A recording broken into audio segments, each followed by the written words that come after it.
Awesome. Welcome back.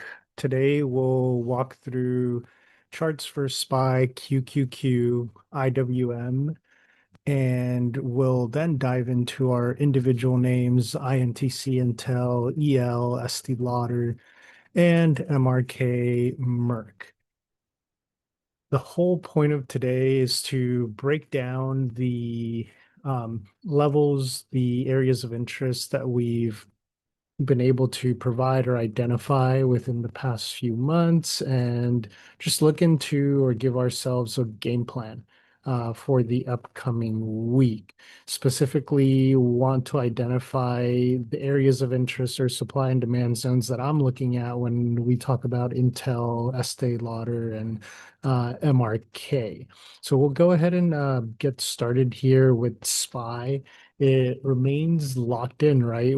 We're at all-time highs. I think if you take a look back at where our conversation was, where it was being driven towards, maybe even towards the end of April, was the feeling of the market starting to develop this understanding that we were not positioned correctly, right? Or we were under positioned. This is something that you'll hear me recurringly emphasize, and I think that this drives a lot of the anxiety or the feeling of I'm missing out. As far as having positions and the fact that the market has held, right, where we ran up to the all-time high back in February-ish when we hit about 611.38, 39, I think. And then saw that drive down for about 2 whole months, mid-April. And what have we been doing? If you take a look at the chart here on SPY, which shows cases the overall market, we ran down for 2 months on April 11th. We've just been running up since then, right?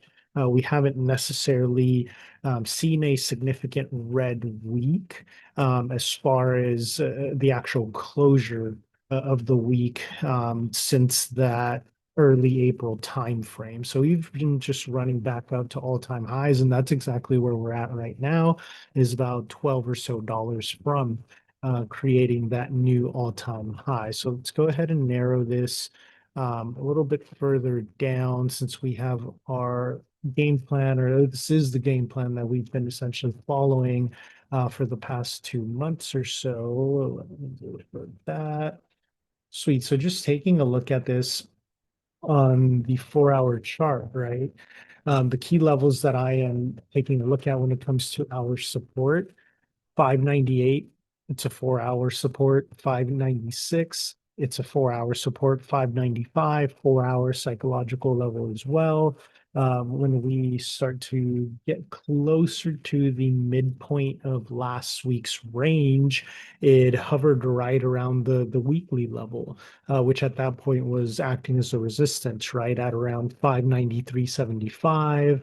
Then we have another weekly level here at around 592-ish, and then you have the 591.25. So what I'm looking for next week is if we do see retracement, a hold of this, right? A hold of at least above 591.25 makes me feel confident that we have a similar move like we did here, where yes, we retraced, consolidated, but we ended up closing the week green, right? We ended up bouncing from that. So this upcoming week, all we did was trade within that range, right? We tried to break it, couldn't hold it, broke it, hold it, and then just went to the top of the range here at around the 600 level. And that's the goal for this upcoming week, is if we can break and hold 600, it's naturally going to push everybody up here towards those all-time high levels. So definitely the big thing to keep in mind is a break and hold above 600 is what the market's looking for as a whole. If we do go ahead and break down, you're essentially just trading that range consolidation. Again, I wouldn't be surprised if we consolidate around here or find a breakout retest around here again. And what I mean by that is the 591, 594-ish range. It's completely possible. So keep an eye out for that.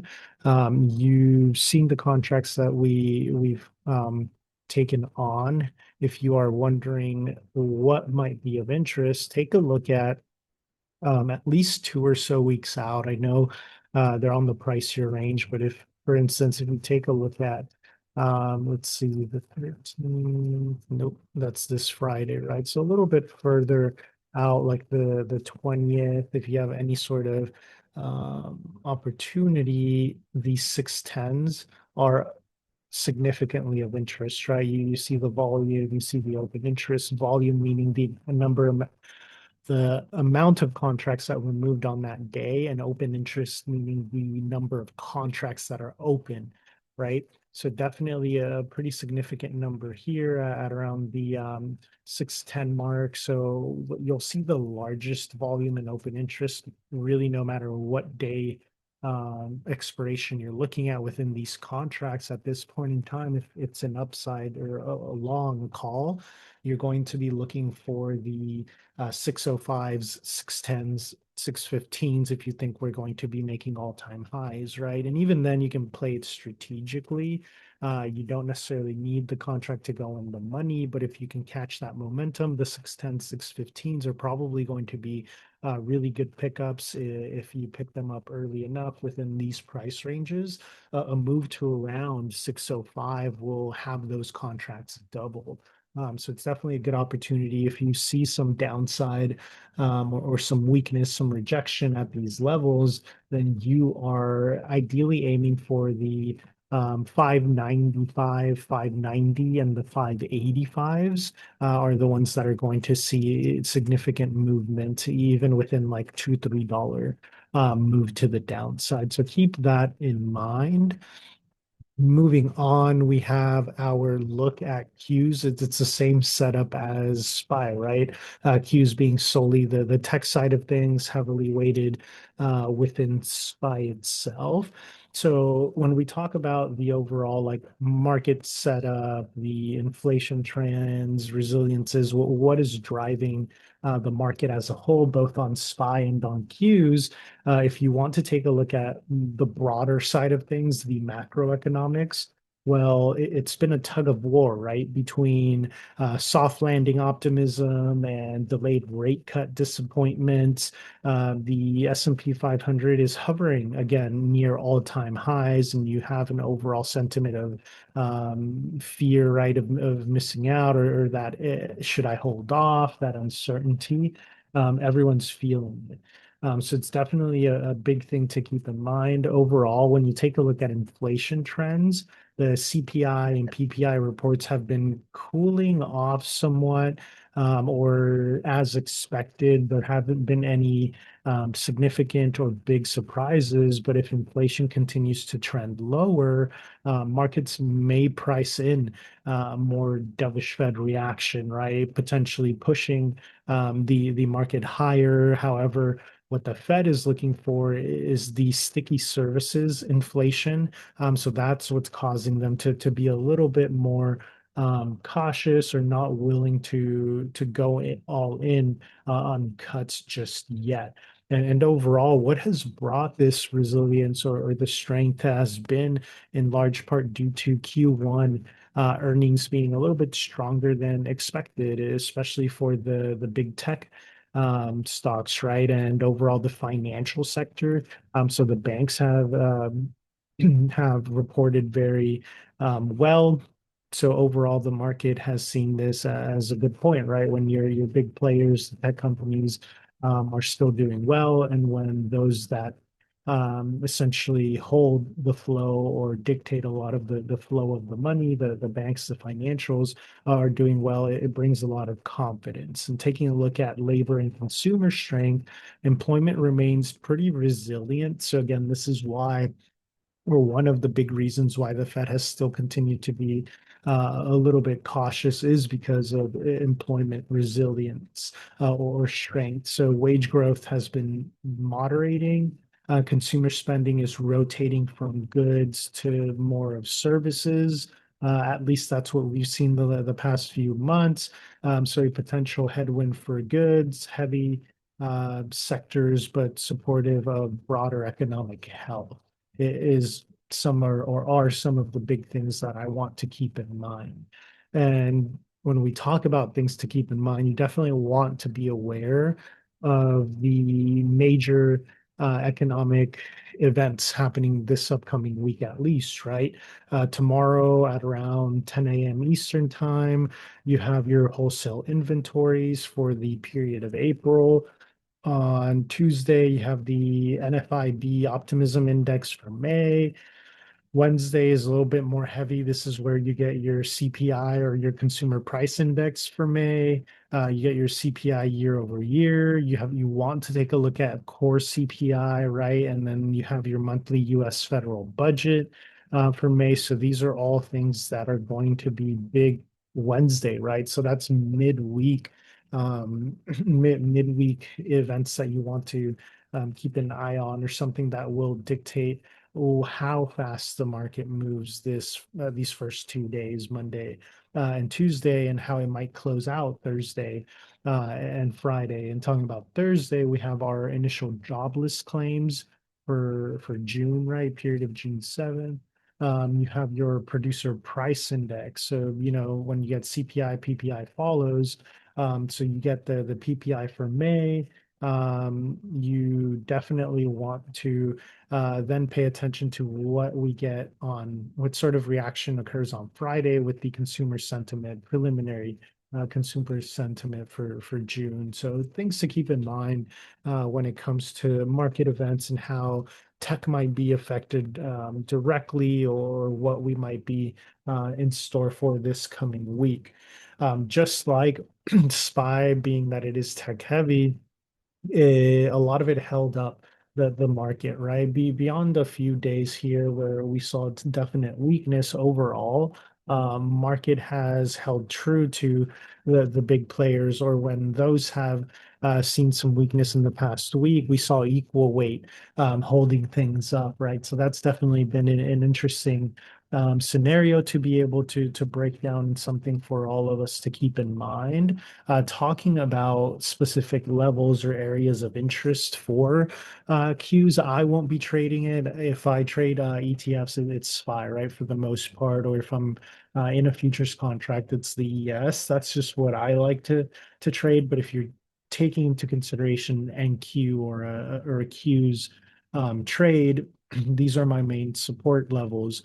528.50 as a 4 hour, 525, 4 hour, 524.31 on the 4 hour, 520 being that whole psychological level, 518.78 on the 4 hour, 514.83 on the weekly, right? All the way down here, where we got one bounce, two bounces. That could potentially be a magnet if we see weakness this upcoming week. But overall, we're aiming for this 534 breakout point, right? That's definitely a big part of what the overall market's looking for. Now those resistances being the very first one to the top here is 531.35 being a 4 hour level, 535 being a 4 hour psychological level, 537.28 being a 4 hour as well, and 539.45 being a weekly level, which is the breakout that we're talking about here. Those are the main things that or the main levels, areas of interest of mine. Overall, the market and macro context that you want to keep in mind, very similar to SPY, which we just touched on a little bit earlier, is the bullish momentum and tech-driven growth. It remains strong. Q's is still riding the tailwinds of what? AI, semiconductors, the mega cap earnings. So it's riding those tailwinds, right? The overall confidence sentiment continues to be there. Fed expectations, the solid labor market and sticky core inflation slightly dampen the rate cut speculation, but at this point in time, just given the conversations that are being had, it feels like it's just a matter of time as far as the current administration like pushing for these cuts, right? It feels like they're bound to come, but where's the market when that potentially comes, if it does? Q's is trading above its 50-day, just like the overall SPY indexes as well. So we could see that retest, but overall it's trending upward, right? When you take a look at just the outlook overall summary, we are waiting for continued strength in our earnings report, especially expectations from NVIDIA, Microsoft, Apple, right? So that's definitely something that we're going to keep in mind in the next few coming weeks, months. But the bear case scenario for this is a potential hot print in CPI, right?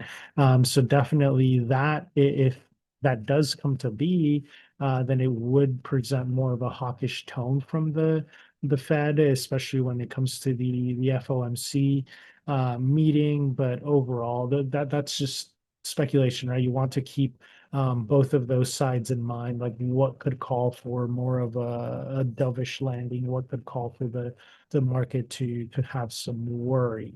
One of the ETFs that I'm really watching closely and one that I unfortunately lost out on was IWM, right? If you all take a look back at the contracts, I think it was like a week, 2 weeks or so ago when we entered it, we were aiming for it was one of these days, right? Or it could have been this week where we were pushing for that potential retracement, but did not hold long enough, or the contracts weren't as far out as they should have been as far as timing, right? So on this push down, we got stopped out of those contracts. But the reason why I bring this up is that if you take a look at, well, what is this?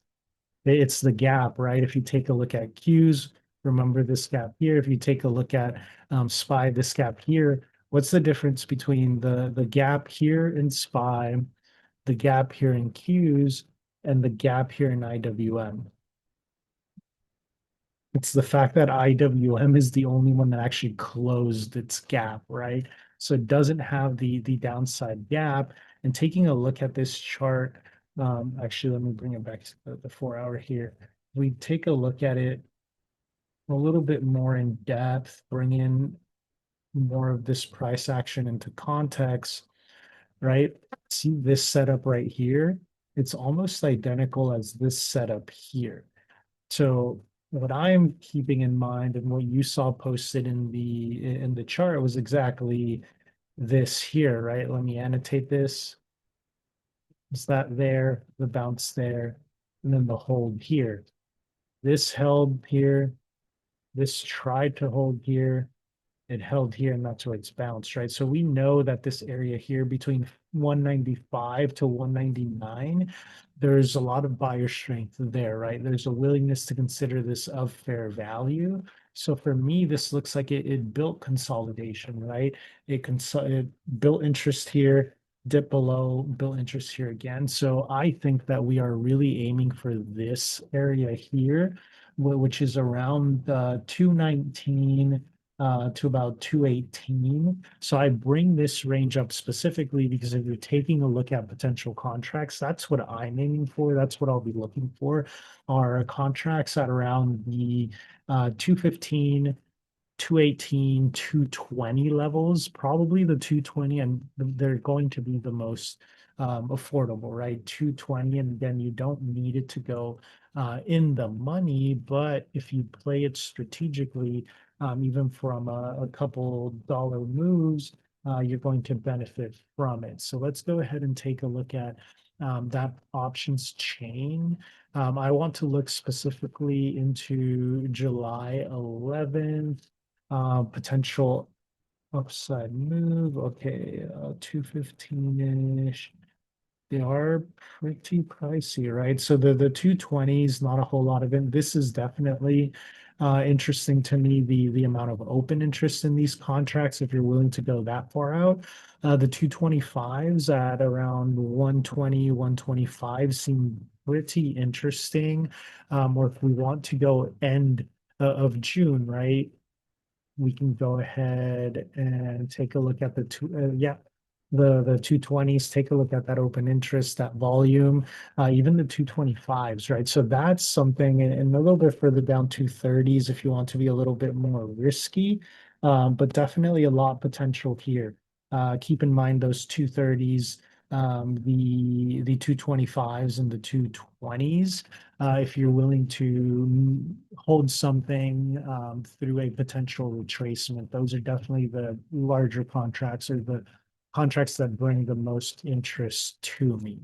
Okay, awesome. So I gave you that rundown for the most part. I kept it kind of general because you have these already in depth in the group chat, right? You go ahead and go into the Discord, the watch list guide, you have that entire breakdown there. But what I want to go a little bit more in depth is or are our individual names, right? When we're talking about potentially hunting down additional options, whether it is for the long term or just potential market moves that we see within specific sectors, we want to take a look at, or what I'm looking at specifically this week are Intel, Estee Lauder, and Merck. Reason being, or is because of the movements that we've seen within their respective sectors and where their current charts lie. And we'll go ahead and do a deep dive into those. Some of them we've touched already in the past, but I will continue to emphasize the opportunities because they are great opportunities in relation to the specific company, the sector, the overall market environment. But before we dive into individual stocks, I want to give you a little snippet of what we're going to do in week 10. So after this coming week, we start to dive into the technical analysis side of things, right? So let's pause a little bit here and clearly define two crucial concepts for the technical analysis side of things, which are support and resistance, as well as supply and demand zones. Understanding these concepts gives you a significant edge in chart analysis, right? Because support and resistance levels are foundational elements of TA, acting like price magnets or barriers that markets continually respect. Think of support as a price level where buyers historically step in aggressively. You might ask why. Well, because at these points, investors view price as undervalued or as fair value. This buying pressure often prevents prices from falling further, so it creates more of a floor, right? You recurringly hear me say the floors and the roofs in reference to the support, the floor, and resistance, the roof itself. So this creates those ranges, right? How you see the levels here, where we start to break it up into or break out the overall movements into certain sections or ranges, but we'll dive into that a little bit further down the road here. So typically each time a price touches a support, it holds, right? So whenever we see a certain level tested and we see price continue to bounce, right? Like we did here, right? In this range on Intel, it tested, it bounced, it tested, it bounced, it tested, it bounced, it tested, it bounced, it tested, it bounced, it tested, it bounced, right? Here it tested and it finally broke. So the more times you see price tests like this, the stronger you can say a level of support is because you've seen buyers continuously come in at those price ranges to snap up those shares. And it works very much the same in the inverse, right? Conversely, resistance acts as a ceiling or a top. Of those ranges, a price level where selling pressure increases because investors feel that an asset is fully valued or that it might start to become overvalued. People don't want to pay those specific price points. So sellers often step in, causing prices to stall or to reverse downward. Now, here's the key, right? The more frequently a price tests the support or resistance, and respects it, the stronger the level becomes. But once strong level breaks, it often signals a notable shift in market sentiment and triggers pretty substantial moves, right? What do we mean by this? If we're taking a look again at Intel, where once, twice, three, four, five, six times it respected, and then on the seventh time it broke, you got a pretty significant downside movement, right? And even when it broke back up to retest, it's now made a lower low in the overall trend since this previous high here, right? One, two, three, four, and it has now has made four lower lows, or one, two, three, yeah, four higher lower highs is what I meant to say. So now a little bit more in depth, when you take a look at supply and demand zones, it expands on that idea of a support and a resistance, right? While support and resistance focuses on precise price levels, supply and demand zones are broader areas where institutional investors typically execute larger trades, leading to a substantial shifts in momentum. A demand zone, think of it as a buyer's territory. This is where price area where strong institutional buying previously took place, causing a sharp upward move where price returns to this area, or when price returns to this area, institutional traders may step in again, right? Creating another potential bounce. And that's what we saw here. This zone here, this zone here, right? Continuously touch. And it had a pretty significant upward move every time that it touched that zone. The supply, you want to think of it as seller's territory, right? And again, perfectly within this range where it hits the demand, pushes up to the supply or the resistance zone, it rejects back to the demand zone, bounces back to the supply zone, rejects back to the demand zone. Within demand, it bounces back up to the supply resistance zone right before it breaks, and then retests again, right? So that's what we mean. It's that area where you're seeing the attempt to consolidate or break and it rejects, or the attempt to consolidate and drop, but it bounces, right? When we're talking about supply zones and demand zones as a whole.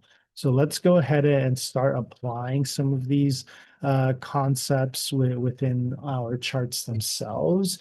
Taking a look at the Intel chart here, we've talked about this pretty significantly, right? When it comes about catalyst or reasoning why Intel is of interest, both on the long term, but also within the opportunity to trade options contracts, is a lot, or are a lot of the catalysts behind the overall movement. Number one, being the introduction of the new CEO, right? A couple months back, if I'm not mistaken, their name is Lip-Bu Tan, if I'm not mistaken. So some of the key things to look for moving forward is their Foundry and 18A node rollout. Intel initiated production of its 18A process back in April, if I'm not mistaken, with Panther Lake CPUs expected in H2, if I'm not mistaken. Market will closely watch the progress and performance benchmarks to measure the success of its introduction of this new product. It could potentially restore more confidence and justify a move towards the a lot of people are calling it a move to like the 22, 23 mark. But in reality, I think we're eyeing like a 25 to 28 potential move, depending on a lot of these things that we're going to discuss here today. Another catalyst is the investment conference that is coming up. Intel executives are presenting, if I'm not mistaken, in this next month or so. So offering updates on process and timelines and strategy, positive guidance within these conferences or communications could potentially trigger a short-term spike in volatility, right? The re-entrance into this potential stock. So definitely why it's probably most likely going to be my next addition when we're talking about those purchases that were already made, like the SCO, and RXRX. Intel's definitely going to be one of those that is probably the next one is between INTC, EL, or potentially MRK, which is why they're on the list this coming week. Overall, something that has stood out to me is the cost cutting and restructuring measures that the new CEO has taken, workforce reductions and capex trimming are aimed to improve efficiency and focus. At least that's how I'm taking it in. And overall, when you take a look at the macroeconomic and tariff sensitivity, exposure to global supply chains and tariffs definitely introduces upside risk if trade tensions ease for this specific name. So again, my bullish scenario would be around this range at around I know 25 is where we've seen that psychological or that big resistance because it also is the bottom of this previous bounce here. So that's where you're seeing a lot of that resistance or that initial supply zone start to build up. But in reality, I am aiming for between a 27 to 28 move, at least in the short term. Worst case scenario or bullish scenario, it's a retest of this current low, which we haven't seen tested since about 10 years ago, if I'm not mistaken, or even 12. It was around, yeah, to 2013. So it's been about 12 years since we've last been within these ranges. So it makes sense that we've seen a lot of hesitation and a lot of a lot of willingness to open up if we find consolidation, right? That's the key for this name. So taking a look at the options chain, if that's what you're looking for, in this name. I am aiming for about July 18th time frame as far as the contracts that I've seen a good amount of interest in. So if you think about where we're at currently and the potential to pick up a contract that's about a month and a half away, and if we're thinking about this potential move, we'll take a look at this, right? The 25 dollar contracts. I know Intel doesn't move as significantly, but even if you get a dollar or so move, look at this. They're 14 to 15 cents, right? So it's very likely that you'd be able to catch a move with this within a dollar move where the contracts might go up 20, 30%, right? Very quickly. So that's definitely something to keep in mind. And even the $21 mark, they're not at all that expensive. If you're thinking about, or if you are trading with about like a $500 to $1,000 account for your options. These are very doable. Dollar mark within a month's time, it is doable.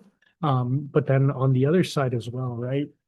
Keep an eye on what the downside could lead to. The $18 mark is probably a potential put marker to keep in mind for this time frame as well. So that I would look for at least July 18th contracts, maybe even a little bit further if you see significant potential within this name. One that is really of interest to me, or two of them are the $35 for January. I don't think it'll be there, but I think it could be within the 25 to $30 mark. But this could potentially be a double contract that doubles, right, in price. So definitely one that I'm keeping in mind is about the $35 one if I'm looking at January and beyond contracts, right? And this is January 27, right? Not January 26. So plenty of time to move there. Even if you're taking a look at maybe a $5 move by year's end, these are they're very interesting too, around the 155-ish mark that you'd probably get them for. So definitely a huge thing to keep in mind. Moving on to SD Lauder, it's one that's been beat, right, significantly. Q3 fiscal sales dropped about 10%, but beat estimates amid soft travel and retail in Asia. So that's definitely something that impacts a lot of the cosmetic and beauty brands, right? Because they do predominantly sell in Asian market. So when you take a look at things like restructuring strategy and cost discipline, their new CEO, if I'm not mistaken, Stephanie de la Favier, has initiated major restructuring, including things like job cuts, aiming to support margins. So that to me looks good when it comes to overall management and the thought process behind or the thought process that leadership has. So to me, the factor, the emphasis in margin improvement or better than expected guidance could instill renewed investor confidence within this name. If I'm not mistaken, they recently bought out a pretty significant company. Let me go ahead and pull that up for you all. Um, or actually, no, that was Elf. Never mind. Whole different company, but big things that I'm keeping an eye on when we're thinking about digital innovation and brand rebuilding, right? Something that we touched on yesterday with the purchase of VSCO, the launch of the Catalyst. It's an incubator and stronger e-commerce integrations that I see playing out when you talk about things like TikTok and their Amazon shops. I think it reflects possible future growth drivers for this specific brand when you think about trying to recapture the population or the buyer that it traditionally has held. Overall macro trends in discretionary spending, Asia or China sentiment and travel will be monitored very closely because stabilization in these areas often precedes rebounds in not only the consumer luxury names, but the beauty brands and the cosmetics. So when you think about your Ultas, your Sephora's, things along those lines. So bullish scenario, Q4 guidance or stabilizing discretionary trends, we'll see this push upwards, right? And what I'm aiming for initially is the $75 mark. That's your first psychological barrier is $75. But ideally, you want to see a move, a push to and above 83 to start reversing the trend, right? Because what are we seeing here?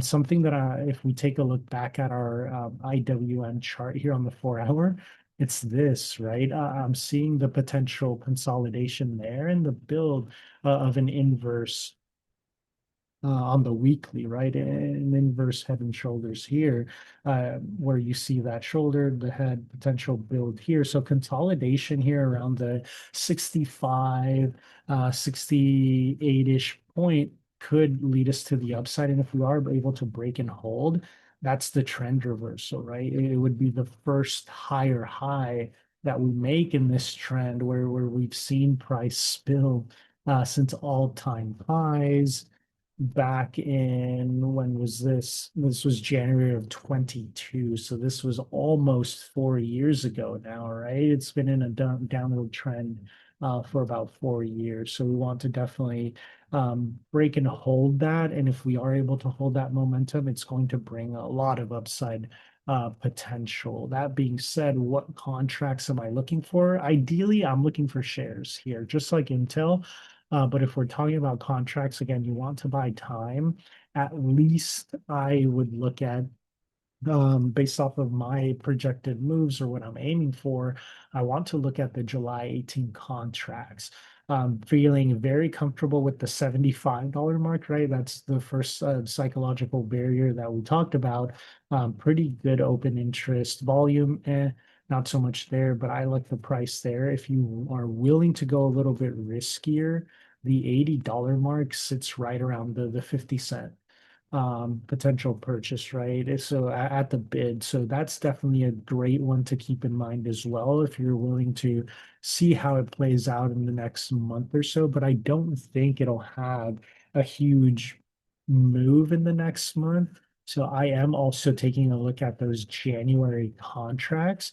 Of course, these are a little bit pricier, but thinking about the potential to go into a 175, 150-ish dollar contract here at around the 100 mark is very enticing. Or if you don't want to go that far out, go into October, right? The months that are leading into the holidays, knowing that Christmas time, the holidays are what bring in the bulk of or the an influx into this specific sector, you want to take a look at contracts like the 90, the 95, and the $100, right? So those are definitely ones that I'm also keeping in mind.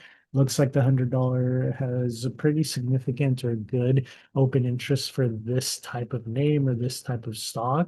And it's pretty affordable. So it might be one that I keep in mind as well. Awesome.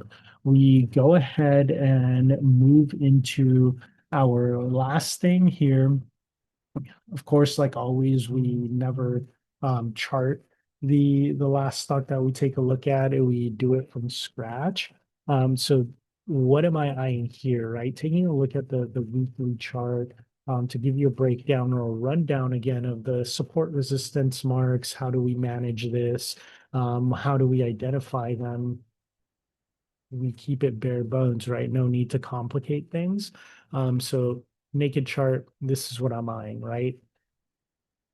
Well, there's a top there, and it just happens to align where current price is, right? See a top here. I see a top here, a top here, a top here, top there, top here. That's all-time high, right? So if I'm seeing that top, well, just analyzing. That's interesting. That's interesting. A bottom, floor, floor, right? Floor, floor, floor there, floor there, floor, floor here, which is a top there as well, right? Well, okay. So now that we've marked those, what does that tell me, right? Well, we'll run this across the board. That seems pretty significant. Run this across the board, right? Well, no wonder that seems significant, right? So that what it's doing, breaking up ranges, right? This is range number one, right? And it's where we currently find ourselves. And this right here is midway it's the midpoint of range number one. And that's where price is currently holding is right above the midway point of the current range that we're trading in. So this is the upper range, we'll just call it UPR. And this is the lower range, right? So that's the roof. That's the floor of the range. This is the midway point of range one. Then range two, you could call it here, right? Not as big, not a lot of time spent here, but you saw that consolidation. You saw that consolidation there. And then you start just making your way, right? Then this is your third range. And then this is your fourth range here, right? So I always love to break it down in that way just to give you a breakdown or an analysis of what I'm looking at or how am I marking these support and resistance, right? Because I'm not just randomly putting a line here and there and saying, oh, this is supply or this is support, this is resistance, this is supply, this is demand, whatever it might be. That's the reason or that's how I'm eyeing it. So let's go ahead and mark it up now. All right, let's bring our horizontal line here. Oh, there we go. Purple because we're on the weekly. So it closed right at that mark, right? Here, that floor. That's exactly where price closed. So now we want to mark the bottom of this range, which I have right around there, right? Then we want to mark that midway point that we talked about, which I have right around here, around the 72-ish dollar mark there. I want to mark the top right here, upper range.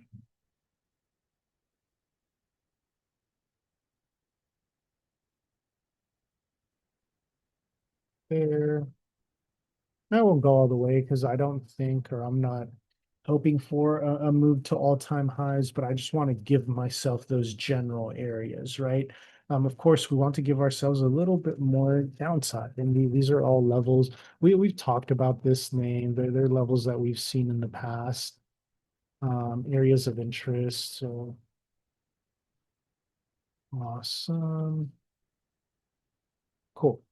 That's what our weekly chart is looking like, right? So again, things that I'm keeping in mind is what is price going to do within these areas, right? When we talk about the fact that this is the range we talked about, right? This range here, and we're on the in the upper part of that range, but what does it do? Are we going to consolidate, drop, consolidate, and hold here and build this sort of move and then potentially go down? Or are we going to hold here and reverse trend and come back up, right? Those are two big scenarios that the market as a whole is keeping an eye on. So that's something that I have in mind as I mark all of these levels. Let's go down to the 4-hour chart to refine them down a little bit more to give ourselves potential targets to aim intraday, right? If we're talking about potentially trading this and not just opening up shares, well, we got to look at the intraday. You all see what I'm seeing here at around the $76 mark. Let me switch this level for 4-hour, right? Hold there, hold there, hold there. That's 1, 2, 3, 4, 5-day hold, 6-day hold, right? So that's pretty significant there. Oh, take a look at this bounce here, right? Look what happens. I'm gonna mark this right here. That's where that bounced. And why is this a zone of interest to me? Take a look at outline the zone. Take a look at where price action falls, what it's doing when I pull that zone, right? Is that interesting? That's exactly where it's holding resistance, right? It's where it popped into, it couldn't break. So right now we're again taking a look at is it going to hold here?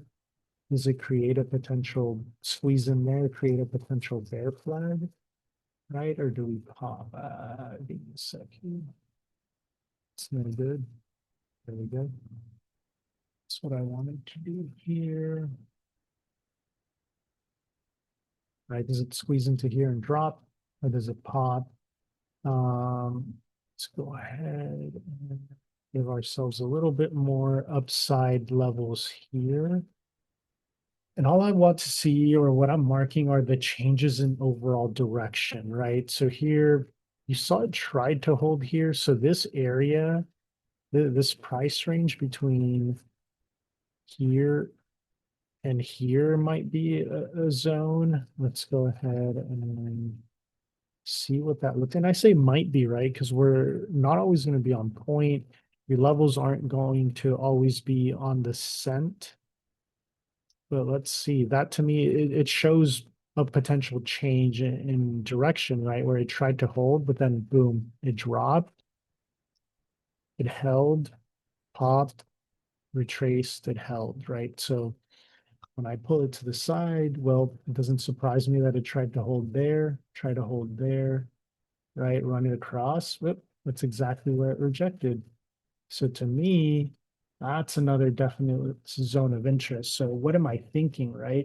If we do pop and hold above 80.50, this is what I'm aiming for. I'm aiming for that 85, 86 range, right? So those contracts that we talked about, they're right within that potential sweet spot. And of course, this is the range, the 4-hour range that we're potentially breaking into. And every range, when you find the roof and the floor, the supply, and the demand zone, there's always going to be a midway point, right? That acts as some sort of like psychological level of reference. So I think it's right around there that we're aiming for, around the 80, the 82.50, 83 mark is the midway point there, right? You can even call it the top of this, right? It's on the dot, 82.50. So that's the midway range that you're looking for. So price could come up here and reject back down. It could come up here, test, build strength, consolidation, and then pop. So that's the general area that I'm looking for, or the general levels that I'm looking for. The upside are your 80.50 your 8250, your 83, your 85, your 86, and then on to the 88 weekly level up here, right? We're talking about downside if it does reject here. The initial level that I'm looking for, yes, it will be, give me a sec here. Essentially this like midway point right around the 70-ish mark, 77-ish mark right there. Then you go down to 76.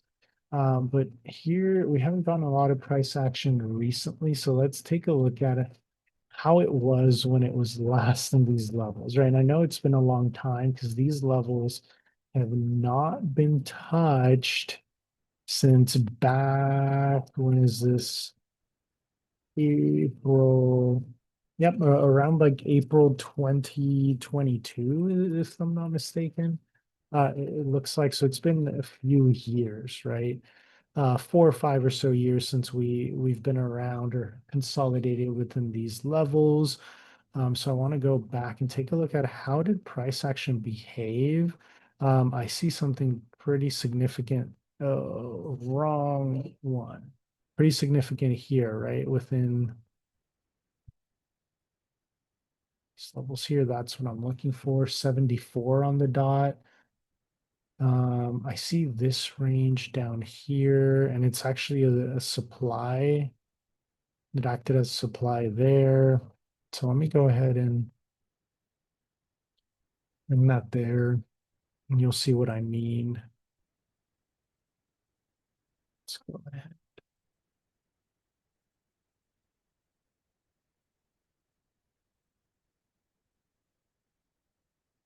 bring that down here. Now let's run it 5 years across, right? Let's go. So I think this is the main area about between like 70 to 72, where we're probably aiming for as initial like downside movement. Yep. If we do see a spill, initial spill, that's what I'm aiming for. So that's my whole plan there, right? We just built it together. As far as MRK goes,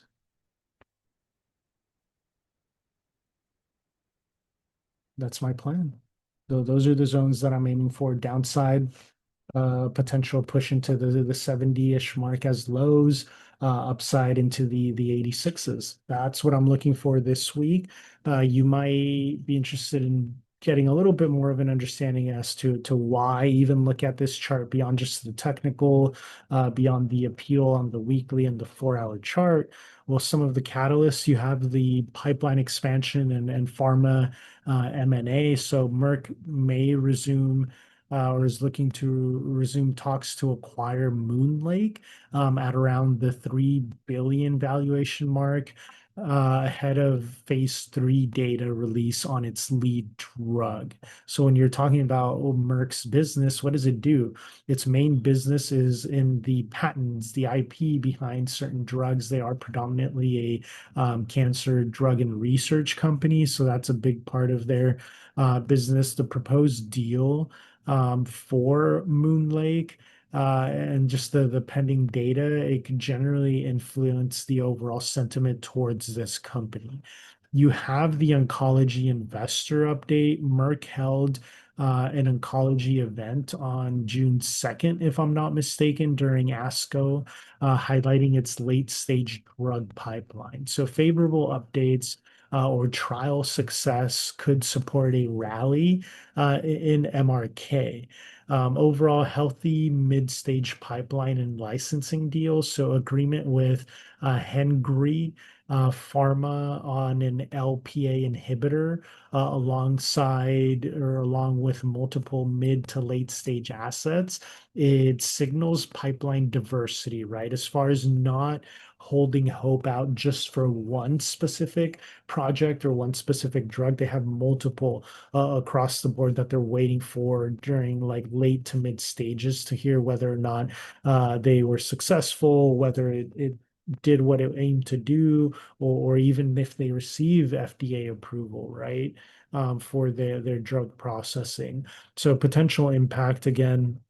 I'm looking at a push upwards to the mid to high 80s, so around the 85-ish, 86-ish mark is probably something realistic within the next, I would say, week or so, even into the end of this month.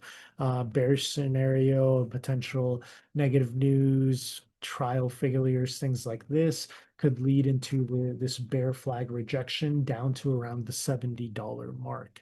It's very doable. So that is what I am eyeing specifically within the ranges for MRQ. That is the whole entirety of what I'm watching this week. Again, it is SPY, Qs, IWM, RXR, or no, not RXRX, Intel, uh, EL and MRK, RXRX and VSCO being the ones that we continue to watch because they're now in our long term. So, all right, everyone, given that recap, let's go ahead and start to wrap things up.